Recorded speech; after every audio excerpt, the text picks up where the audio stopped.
চলুন নাচোস তৈরি করতে কি কি উপকরণ লাগছে দেখে নিন।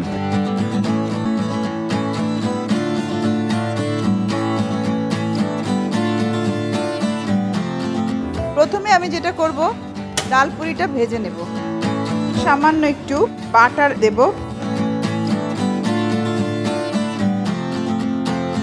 কাজী ফার্মস কিচেনের আমি এখানে পুরি নিলাম।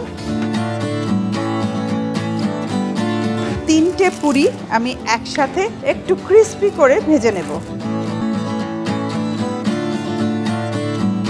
আপনারা চাইলে কাজী ফার্মস কিচেনের ডাল পুরি ডুবো তেলে ভেজেও খেতে পারেন। সামান্য একটু বাটার দেব।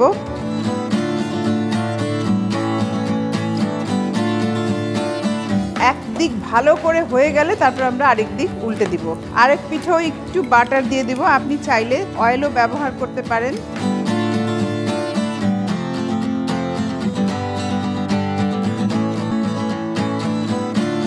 আগুনটা এবার কমিয়ে দেব। একটু অল্প আছে, এখন আস্তে আস্তে জিনিসটা ভাজা হবে যেন আমি ক্রিস্পিনেসটা এর মধ্যে পাই। এখানে আমি কাজী ফার্মস কিচেনের স্পাইসি সসেস কিমা করে নিয়েছি। কিমা নিলাম এখানে 1 কাপ পরিমাণ। তার সাথে পেঁয়াজ কুচি, টমেটো কুচি, লবণ সামান্য, কারণ Kazi farms kitchen spicy sauces already পরিমাণ মতো লবণ এর মধ্যে আছে। আমি শুধু পেঁয়াজ টমেটো অ্যাড করলাম, সেই জন্যই দিলাম। পুরিগুলো বেশ সুন্দর কিন্তু ফুলে উঠেছে। আমি এগুলো উঠিয়ে নিচ্ছি।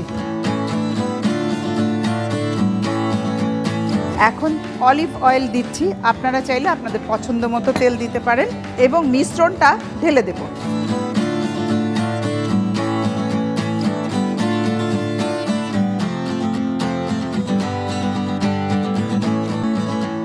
এখন দিচ্ছি প্রথমে চিলি সস 1 টেবিল চামচ পরিমাণ, টমেটো সস দিচ্ছি 1 টেবিল চামচ পরিমাণ। আমার প্রায় হয়েই এসেছে। এখন আমি যেটা করব, মোজারেলা চিজ। আপনারা চাইলে আপনাদের পছন্দ মতো চিজ এখানে ব্যবহার করতে পারেন। আমি মোজারেলা চিজ দিচ্ছি। সবশেষে দিব কাঁচামরিচ এবং অরিগানো। অরিগানো একটা ইটালিয়ান হার্ব, এটা ইটালিয়ান ডিশে বেশি ব্যবহার হয়। এটার মধ্যে কিন্তু একটা স্টিকি ভাব চলে এসেছে চিজের কারণে। আমি একটা রিংয়ের মধ্যে ঢেলে দিলাম, কারণ পরিবেশনটা খুব জরুরি।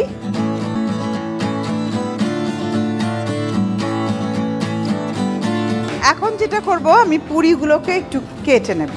একটু ট্রায়াঙ্গেল করে ছোট ছোট করে কাটবো। এখন রিংটা তুলে নিচ্ছি। রিংটা দেওয়ার কারণে দেখুন একটা ডিফারেন্ট শেপ চলে এসছে। একটু চিজ উপরে দিয়ে দেব। এরপর আমি জাস্ট পুরিগুলো এরকম বসিয়ে দেব।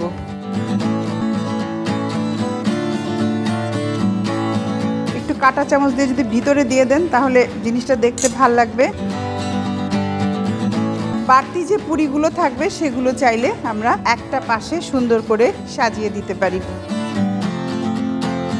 আর এই পাশটাতে একটু লেটুস দিলেই আমরা গ্রিন ভাবটা এর মধ্যে পেয়ে যাচ্ছি।